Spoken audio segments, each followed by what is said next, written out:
Special report. आपका मेजबान मीर हिलाल हांजुरी हाजिर खिदमत। स्पेशल रिपोर्ट में मुतअद्दिद खबरें आया चाहती हैं क्योंकि गुलाम नबी आज़ाद ने कहा है कि दफा 370 जो हटाई गई है ये वज़ीर आज़म और उनकी सरकार ने सही फैसला नहीं किया है। मुफस्सल रिपोर्ट आप तक पहुंचाएंगे, लेकिन उससे पहले जम्मू कश्मीर नेशनल कॉन्फ्रेंस की पार्लियामेंट्री बोर्ड की मीटिंग आज श्रीनगर के अंदर मुनक्किद हुई है। एवं अभी भी ये मीटिंग जारी है। जो ज़राए के हवाले से खबर मिली है उसके मुताबिक इस मीटिंग के अंदर आने वाले लोकसभा इंतखाबात के हवाले से पार्टी का उम्मीदवार कौन होगा, कहां कहां से उम्मीदवार चुने जाएंगे, उस पर गुफ्तशनीद हो रही है।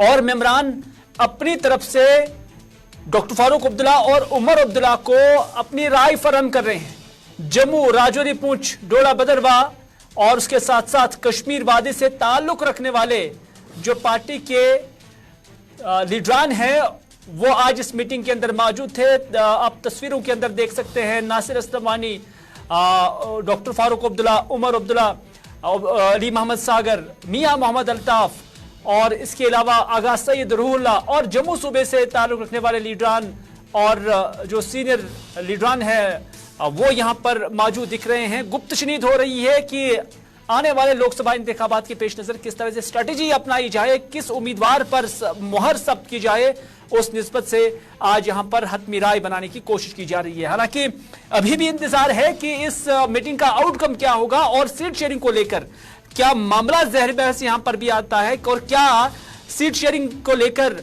जो कांग्रेस और पीडीपी है उनके दरमियान मुफाहमत बन सकती है नेशनल कॉन्फ्रेंस की, इस पर सबकी नजरें मरकूज है। हालांकि सियासी सूरत हाल जम्मू कश्मीर के अंदर इस कदर है कि हर 10 मिनट हर दिन यहाँ जो है सियासी हवा बदलती नजर आ रही है। और इस हवाले से जहां कल तक ये पेशरफ्त नजर आ रही थी कि शायद सीट शेयरिंग को लेकर पीडीपी को एक सीट जो है मिल सकती है, तो उस पर क्या कोई हतमी राय बनी है, उस पर भी अभी जमूद जो है वो कायम है, वो अभी तक इस हवाले से यक पिघला नहीं है। हालांकि महबूब मुफ्ती दिल्ली के अंदर आज है और गालिबन आज ही इस हवाले से सीट शेयरिंग के हवाले से कोई हतमी फैसला वहां से आ सकता है। लेकिन श्रीनगर के अंदर जो आज मीटिंग थी इसमें अभी भी गुफ्तशनीद की जा रही है कि किसको आने वाले इंतखाबात के अंदर पार्टी की जानिब से मैंडेट दिया जाए।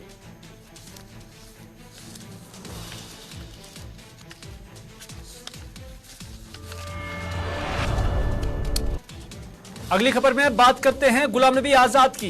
गुलाम नबी आजाद कहते हैं कि 5 अगस्त साल 2019 को जो फैसला लिया गया था, यानी एब्रोगेशन ऑफ आर्टिकल 370, वो कतई भी सही फैसला नहीं है। गुलाम नबी आजाद कहते हैं। गुलाम नबी आजाद आज काजीगुंड के एक इलाके के अंदर पार्टी वर्करों के कन्वेंशन से खिताब कर रहे थे। हिलर काजीगुंड में गुलाम नबी आजाद जब यहां खिताब कर रहे थे तो खिताब के बाद उन्होंने जब मीडिया नुमाइंदों से बात की तो उसमें उन्होंने कहा कि वज़ीर आज़म की जानिब से जो फैसला लिया गया या मरकजी सरकार की जानिब से जो 5 अगस्त का फैसला लिया गया वो किसी भी तौर पर अवाम के हक में नहीं था। उन्होंने कहा कि मैंने इस पर पार्लियामेंट के अंदर भी बहुत बोला है और पार्लियामेंट के बाहर भी मैं उस फैसले का नाकिद रहा हूं, मैं उसकी तनकीद करता आया हूं। लेकिन गुलाम नबी आज़ाद से ए टीम, बी टीम, सी टीम के हवाले से भी सवालात पूछे गए, नेशनल कॉन्फ्रेंस और बीजेपी से मुतल्लिक भी सवालात पूछे गए। उस पर उन्होंने क्या कुछ कहा, गुलाम नबी आजाद की ही जुबानी सुनते हैं।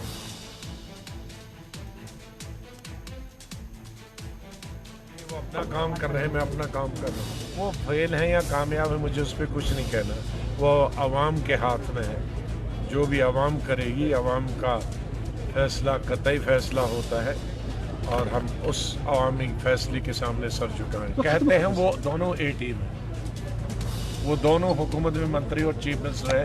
मैंने मंत्री रहा हूँ, न MP रहा हूँ, न MLA रहा हूँ उस टीम का। लिहाजा होशियार जेब कुतरा वो होता है जो जेब काटे और चुपचाप के और कहे वो भाग गया, वो भाग गया, वो गया।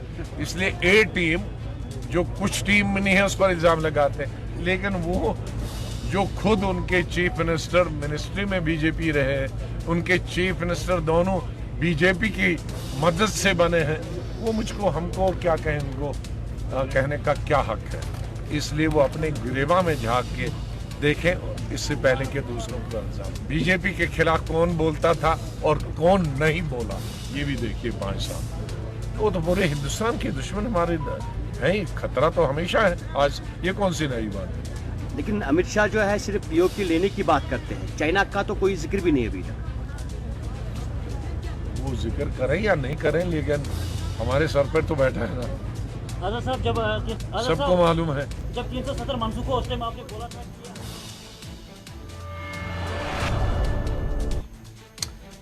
चलिए, गुलाम नबी आजाद को आपने सुना, उन्होंने कहा कि 5 साल तक बीजेपी के खिलाफ कौन बोले। इशारा नेशनल कॉन्फ्रेंस की तरफ था, क्योंकि नेशनल कॉन्फ्रेंस के 3 मेंबरान लोकसभा के अंदर थे और इशारा उन्हीं की तरफ नजर आ रहा था। हालांकि खुलकर नहीं बोले, लेकिन उनका कहना है कि ये लोगों को महासभा करना चाहे कि जिन्होंने आर्टिकल 370 एब्रोकेट किया तो उनके खिलाफ ऐवान के अंदर और ऐवान के बाहर किसने बोला है, ये गुलाम नबी आजाद का कहना था। लेकिन सुहेल बुखारी कहते हैं कि वजीर आजम का दौरा जम्मू कश्मीर जो है, इससे अवाम को कोई उम्मीद नहीं है।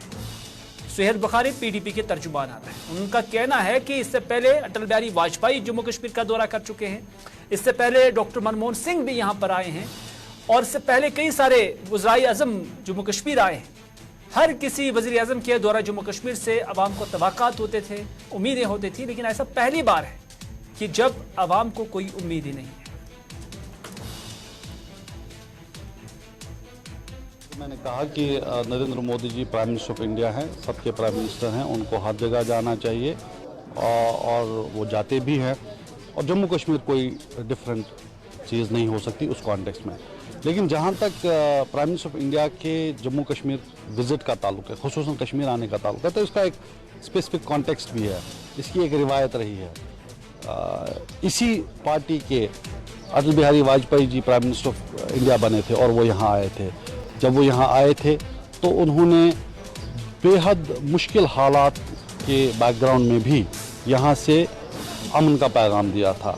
उन्होंने लोगों के जज्बात और एहसासात को समझते हुए स्टेट्समैन होने का सबूत दिया था और पूरे बरसगीर में हालात को बेहतर करने और दोस्ती और अमन आशती का पैगाम उन्होंने यहाँ से दिया था।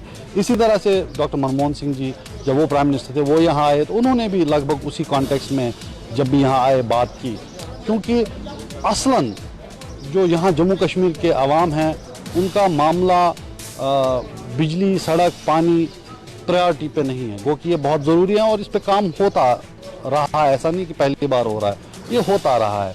लेकिन असल दर्द जो जम्मू कश्मीर के आवाम के दिल का है वो ये है कि पिछले 35 साल से जो मुसीबत में वो घिरे हुए हैं, वो जो ज़ख्म उनको लगे हैं उन पे मरहम लगाने का काम किया जाए।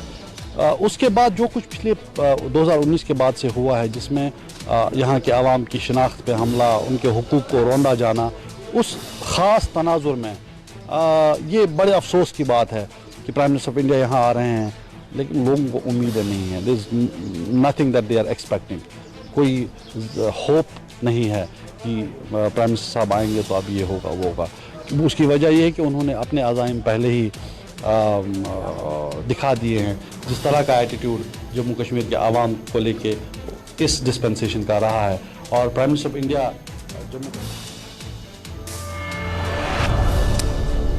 उधर रविंद्र रैना, भारतीय जनता पार्टी के जम्मू कश्मीर के सदर, वो आज ब्राशांगस के अंदर एक अवामी जलसे से खिताब कर रहे थे और यहाँ पर पहाड़ी तबके की जनब से, और माना जा रहा है कि गुजर तबका भी यहाँ पर था, उनकी जनब से मुश्तरका तौर पर एक इस्तकबाल रखा गया था। इस तरह की चीज़ें यहाँ से निकल कर आई है और रविंद्र रैना यहाँ पर मौजूद थे।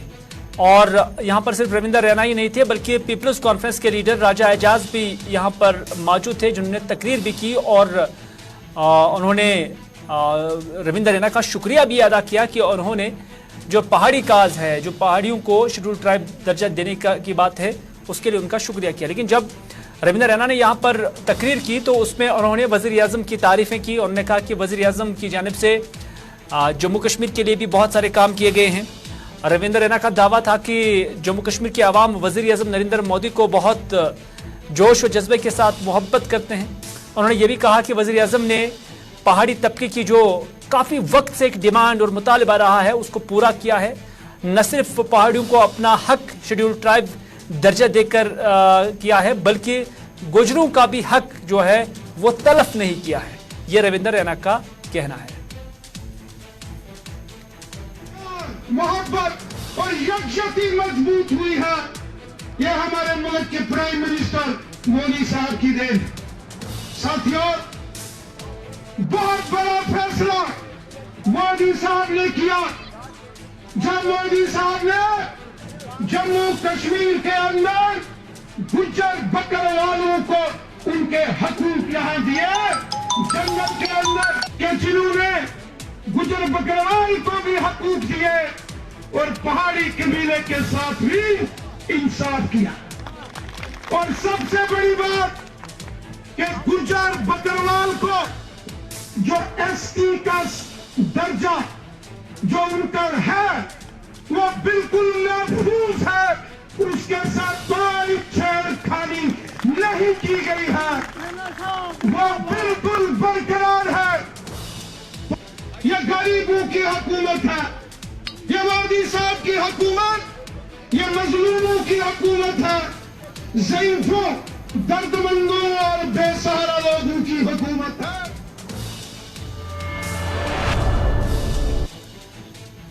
यहाँ पर राजा एजाज भी मौजूद थे। राजा एजाज ने भी यहाँ पर तकरीर की और उसके बाद हमारे नुमाइंदे की जानब से उनसे कुछ सवाल भी पूछे गए। उनसे कहा गया कि आप यहाँ पर आए थे तो अब किस हैसियत से आए थे, कि आप बीजेपी में शामिल हो रहे हैं। तो उन्होंने कहा कि दरअसल बीजेपी ने ही और वज़ीर आज़म ने जो पहाड़ियों की काफ़ी वक्त से एक दीनाना डिमांड थी उसको पूरा किया है, और हमने उस वक्त उन्हें कमिटमेंट दी थी कि जो भी कोई पार्टी हमारे मुतालिबात शेड्यूल ट्राइब का जो हक है वो देने को पूरा करेगा तो हम उसका सपोर्ट करेंगे। ये वज़ीर आज़म नरेंद्र मोदी और बीजेपी ने ये हक हमें दिया है तो इस वजह से हम उनका सपोर्ट करेंगे, ये राजा एजाज का कहना है। फिल वक्त राजा एजाज का ताल्लुक पीपल्स कॉन्फ्रेंस से है और साल 2019 में पीपल्स कॉन्फ्रेंस के टिकट पर वो लोकसभा इंतखाब नॉर्थ कश्मीर की नशिस्त से लड़े थे। लेकिन इस बार उनका क्या इरादा होगा वो अभी साफ नहीं है। लेकिन फिर उनसे पूछा गया कि क्या आप वाकई बीजेपी के अंदर शामिल हुए हैं, तो उसमें उन्होंने कहा कि शामिल होने की बात कुछ अलग है, लेकिन बीजेपी ने हमें सपोर्ट किया है और बीजेपी हमारा सपोर्ट किस तरह लेना चाहेगी ये उन तक है।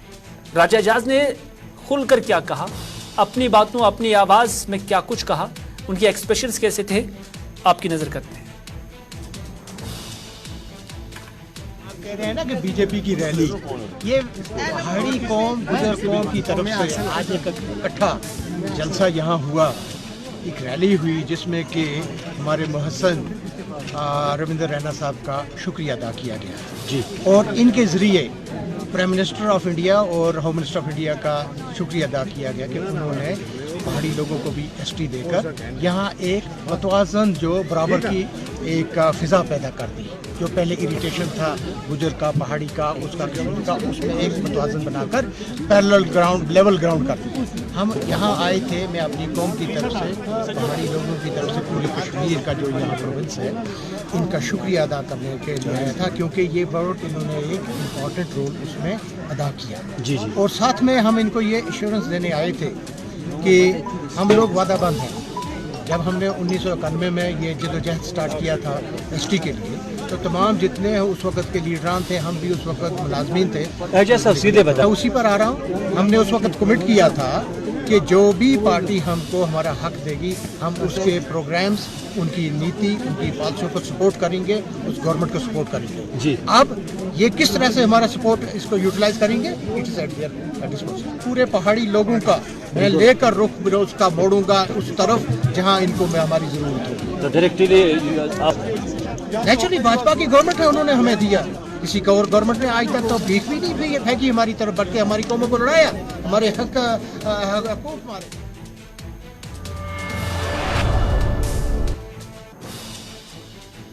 चलिए, जिस तरह से बीजेपी चाहेंगे हमारी ताकत का या हमारी सपोर्ट का रुख बदल सकते हैं, और क्या ये वोट में तब्दील हो जाएगा आने वाले वक्त में ज़रूर ये पता चल सकता है। लेकिन जहां वज़ीर आज़म का शुक्रिया पहाड़ी तबके के लोगों ने किया है, राजा एजाज ने भी किया है, वहीं पर पीएचई के जो एम्प्लॉयज़ हैं, खासतौर पर जो कैजुअल और डेली वेज एम्प्लॉयज़ हैं, वो अभी भी नाला है। उन्होंने कहा कि वज़ीर आज़म ने on the floor of parliament, और उसके साथ साथ जब 5 अगस्त साल 2019 को एब्रोगेशन ऑफ आर्टिकल 370 हुआ था, तो उसके बाद कौम के नाम खिताब में उन्होंने कहा था कि जम्मू कश्मीर के अंदर तमाम मरकजी कवानीन इंप्लीमेंट किए जाएंगे।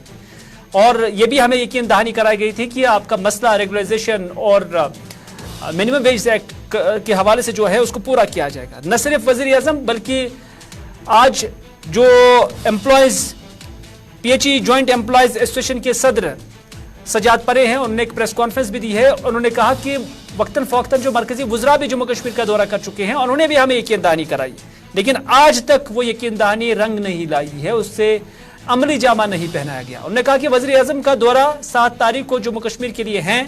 हमें उम्मीद है कि जो एम्प्लॉयज खासतौर पर जो डेली वेजर्स है और जो कैजुअल लेबर्स है उनके मुतालिबात को पूरा किया जाएगा और वज़ीर आज़म साहब ने और मरकजी सरकार ने जो वादा किया है उसको भी पूरा किया जाएगा। खत्म किया गया उस वक्त मरकज की तरफ से जो वुज़रा आए उन्होंने यकीन दहानी दी और खुद honourable prime minister of India Shri Narendra Modi ji ने भी 5 अगस्त के बाद जम्मू कश्मीर के अवाम के नाम खिताब करते हुए यकीन दिलाया और ऐलान किया। यहाँ के ऑनरेबल होम मिनिस्टर साहब ने भी जम्मू में एक बड़ी रैली से खिताब करते हुए इस चीज का आश्वासन दे दिया, इस चीज का ऐलान किया। यहाँ के लेफ्टिनेंट गवर्नर, मौजूदा लेफ्टिनेंट गवर्नर साहब ने भी डीडीसी इलेक्शन से पहले इस बात का यकीन दिया कि आपके साथ इंसाफ किया जाएगा, जो मरकजी कानून है उनको यहाँ पे नाफिजुल अमल किया जाएगा। ऑनरेबल प्राइम मिनिस्टर साहब ने भी ये कहा कि और इस चीज का एतराफ किया कि आपके साथ ज्यादती हुई है। जो छोटे दर्जे के मुलाजमीन है मुख्तलिफ महकमों में, जो यहाँ के सारे महकमों का काम काज चलाते हैं, बुनियादी काम चलाते हैं, तो इनके साथ नाइंसाफी हुई है। इनको इंसाफ फराहम करने के लिए बाकी स्टेट्स और यूटीज के तर्ज पर यहाँ पे मिनिमम वेज एक्ट का इतलाक किया जाएगा। बीजेपी की जो यूनिट यहाँ पे है जम्मू कश्मीर में, उन्होंने एक कमेटी तश्कील दी डेली वेजर्स के हवाले से। उन्होंने जम्मू में भी बात की डेली वेजर्स के साथ और कश्मीर में भी यहाँ के नुमाइंदों के साथ बात की और एक रिपोर्ट तैयार किया, एक रोड मैप तैयार किया। हमसे सलाह ली गई, हमारे साथ मशवरा किया गया, वो रिपोर्ट सरकार को पेश की गई। क्या वजह है आज तक उस मामले पे कोई फैसला नहीं किया गया? अब लोकसभा के इंतखाबात आ रहे हैं, नए नए प्रोजेक्ट जो अरबों की लागत के हैं उनका इफ्तिताह किया जा रहा है, अब नए नए ऐलानात किए जा रहे हैं। वजीर आजम साहब की इखलाकी और मनसबी जिम्मेदारी बनती है कि जो वादा उन्होंने ललकार रैली में किया था, जो वादा उन्होंने 5 अगस्त 2019 के बाद किया था, जो वादा भारतीय जनता पार्टी ने इलेक्शन लड़ते हुए और इक्तिदार में आने के बाद।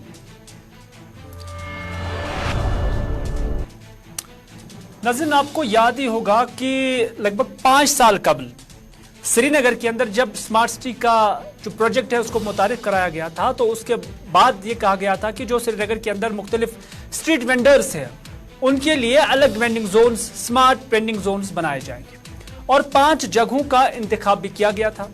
और अभी तक ये प्रोजेक्ट तकमील है, क्योंकि उस वक्त कहा गया था कि इन लोगों को जो वेंडर्स है, स्ट्रीट वेंडर्स है, उन्हें सड़क पर काम करने की इजाजत नहीं होगी, पटरी बिछाने की काम नहीं दिया जाएगा, बल्कि उन्हें अलग स्मार्ट तरीके से, अच्छे तरीके से एक जगह पर जो है जमीन दी जाएगी जहां से वो अपना बिजनेस और कामकाज करेंगे। लेकिन 5 साल गुजर गए, अभी तक भी इस प्रोजेक्ट को अमली जामा सही तरीके से नहीं अपनाया गया। हालांकि कुछ एक जगहों पर अगरचे कुछ इंफ्रास्ट्रक्चर खड़ा भी किया गया है, लेकिन इसको अभी भी वक्त नहीं किया जा रहा है। इससे मुंसलिक जो वेंडर्स है उनका कहना है कि सरकार ने तो यकीन दहानियां बहुत कराई हैं, लेकिन अमली जामा नहीं पहनाया है।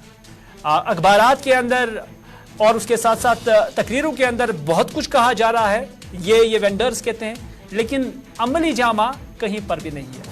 उनका यह कहना है कि जहां 250 लोग हैं उनके लिए 60 या 70 के करीब ढांचे खड़े किए गए हैं, जहां पर 300 है तो वहां पर 150 के करीब ढांचे खड़े किए गए हैं, जितनी लोगों की रजिस्ट्रेशन है उतने वहां पर ढांचे नहीं है, ये ऐसे लोगों का कहना है। और इस हवाले से जो सीईओ है स्मार्ट सिटी प्रोजेक्ट के, जो कि कमिश्नर भी है श्रीनगर म्युनिसिपल कॉर्पोरेशन के, उन्होंने भी इस पर लबकुशाई की है। दोनों क्या कुछ कहते हैं, आइए देखते हैं। वादे तो वादे ही होते हैं, ये तो कभी वादे पूरे नहीं करते हैं। तो हमें यहाँ पे शिफ्ट किया गया, वो भी आर्जी तौर पर शिफ्ट किया गया है। आप देखिए अभी तो ठीक मौसम है, खुशक है सारा। आप देखिए यहाँ पे कितना कीचड़ है। हम बार बार कहते हैं कि यही यहाँ पे आपने बोला था मैकडोनल्ड्स करेंगे, वो करेंगे, ये करेंगे, अभी तो कुछ करके नहीं दिया। एक नल का हमने इनसे मांगा, नल का नहीं दिया है। तो जो मतलब आप देखो यहाँ पे मतलब पानी का मतलब मसला होता है, मतलब बहुत ही मसला होता है पानी का। तो यहाँ पे इनने नल का एक लगा के नहीं दिया, हमें ऐसे ही छोड़ दिया। कोई मतलब पुरुष हाल नहीं है, कुछ नहीं है। ये वेंडिंग जोन्स का मसला जो है ये सिर्फ जबानी है, बहुत कुछ नहीं है। देखिए जनाब, मैं तो आपको ये बोलूँगा कि अगर वेंडिंग जोन्स इन्हें मुंतखब किया है तो हमें यहाँ पे क्यों धक्का लगाया है। अगर किसी वेंडिंग जोन पे ये कहते हैं कि मतलब सेक्टर 6 दांदर का कोई मैंने देखी भी नहीं है वो। अगर इनने वहाँ पे पैसा सर्व किया है, बहुत पैसे खर्च किया, तो हमें वहाँ पे क्यों नहीं लिया, यहाँ पे क्यों रखा। देखिए वेंडिंग जोन बनाने बहुत ज़्यादा ज़रूरी है। मुझे जब मैं आया तो जब मैंने रिव्यू दिया तो पता चला कि इस तरह से एक प्रोजेक्ट ऑलरेडी आधा कंप्लीट है, उसमें वेंडिंग जोन भी बनाया गया है। अब मेरी कोशिश है कि हम उसको कंप्लीट करें और वेंडिंग जोन जो है वो प्रॉपर्ली हम डेजिग्नेट करके बना दें। देखिए रजिस्ट्रेशन ज़रूरी है और जो आज के टाइम पे रजिस्ट्रेशन जो है बहुत आसान भी है, तो हम लोग वो रजिस्टर भी कर रहे हैं जो लोग जहाँ पर रजिस्टर्ड है। तो रजिस्टर्ड होने के बहुत सारे फ़ायदे होते हैं, बहुत सारी गवर्नमेंट की स्कीम्स हैं, उसका भी फ़ायदा ले सकते हैं। हमारे पास भी नंबर रहता है। तो हमारी ये कोशिश है कि रजिस्टर्ड वेंडर्स रहें और जो रजिस्ट्रेशन से बाहर हैं, जितनी कैपेसिटी हो उस एरिया की, उस इलाके की, उस हिसाब से हम उनको रजिस्टर भी कर सकें। देखिए सिटी डायनेमिक होता है, बदलता रहता है, वो उसमें कंस्ट्रक्शन होगी, नए एरिया आएंगे और उस हिसाब से हम बाइफिकेट करते रहते हैं। हम इस पर प्लान बनाएंगे। बात करते हैं बतरगाम कुपवाड़ा की, जहां पर दौरान शब आग के होलनाक वारदात में एक शॉपिंग कॉम्प्लेक्स और एक होटल जो है नजर आतिश हुआ। और इस नजर आतिश हुए होटल और शॉपिंग कॉम्प्लेक्स में एक गैर मकामी शख्स जो है, जो पेशे से एक टेलर था, वो भी जाम बैक हो गया है। तस्वीरों में आप देख सकते हैं कि यही नौजवान था जो यहाँ पर एक टेलर की हैसियत से इस शॉपिंग कॉम्प्लेक्स के अंदर काम कर रहा था। फिरोज इसका नाम बताया जा रहा है, बिहार से उनका ताल्लुक था। वो इस आग की एक होलनाक वारदात में झुलस गए और उसके बाद जो है वो दम भी तोड़ गए। और इस तरह से मामले की निस्बत पुलिस ने FIR दर्ज की है और तहकीकात भी शुरू कर दी है। आलम बाप का नाम तैयबुर है और ये मतलब क्या कहते हैं कि बहदरगाम में, और पता नहीं है हमको कि आग कैसे लगा, क्या लगा, नहीं लगा। वो अकेला रहता था पूरे बिल्डिंग में। नीचे होटल था, तीसरी मंजिल में उसका रूम था। जब हम वहाँ पे सुबह पहुँचे तो हम देख रहे हैं कि वहाँ पे कुछ भी नहीं है। हम 3 बजे रात को गए थे, लेकिन वहाँ पे हम नहीं पहुँचे थे। हम बाहर से ही देख के रोड से आए थे, ठीक है। लेकिन अभी जब हम सुबह गए 7 बजे या 7:30 कुछ टाइम हो रहा था, कंफर्म मुझे मालूम नहीं है, लेकिन वहाँ पे जब हम गए देखे वहाँ पे कुछ भी नहीं था। तो यहाँ के लोगों ने या पुलिस इंतजामिया ने आप लोगों के साथ कोऑपरेट किया? किया अच्छा किया, जो भी किया बहुत। तो हर एक डिपार्टमेंट अच्छा काम किया, फायर से अच्छा काम किया, पुलिस ने अच्छा काम किया, लेकिन सबसे ज्यादा जो काम किया वो लोगों ने किया। क्योंकि लोग नहर बेचारे थे, वो जान बचाने की कोशिश कर रहे थे, इमलाक बचाने की कोशिश कर रहे थे, नहीं बचा पाई। तो ये अल्लाह के हाथ में है, जो अल्लाह जो करता है तो उसी के हाथ में सारा होता है। लेकिन पूरी कौम इस दुख में शरीक है। ये माशा सोनावाला के साथ के भी, अबरार साहब के भी साथ भी है, और बेचारी फैरो साहब की बिहार के रहने वाला है। हम उन बिहारी के हक में भी ये बोलेंगे, हम उनके साथ भी है। ये तीसरी मंजिल पे रहता था बिहारी जो तीसरी मंजिल काम करता था, उसका डेरा भी वही था, काम भी वही करता था। ये एम्ब्रॉयडरी का काम करता था, ये कढ़ाई का काम करता था। देखिए ये तो गवर्नमेंट का काम है, ये तो अवाम अपनी तरफ से कोशिश करेगी। हम अब यहाँ बात करेंगे, लेकिन गवर्नमेंट को चाहिए इनको इसका रिलीफ मिलना चाहिए। चाहे ये होटल का मसला हो, बिल्डिंग का मसला हो, या इस जो जान तलब हुआ है, इनको रिलीफ मिलना चाहिए, क्योंकि गवर्नमेंट इसी के लिए बनी है। तो नाज़रीन, आज के स्पेशल रिपोर्ट में बस इतना ही। अपने मेजबान मीर हिलाल हांजुरी को दीजिए इजाजत, इस वादे के साथ कि अगर जिंदगी रही तो आपसे फिर होगी मुलाकात। तब तक के लिए खुदा हाफिज, फी अमानिल्लाह।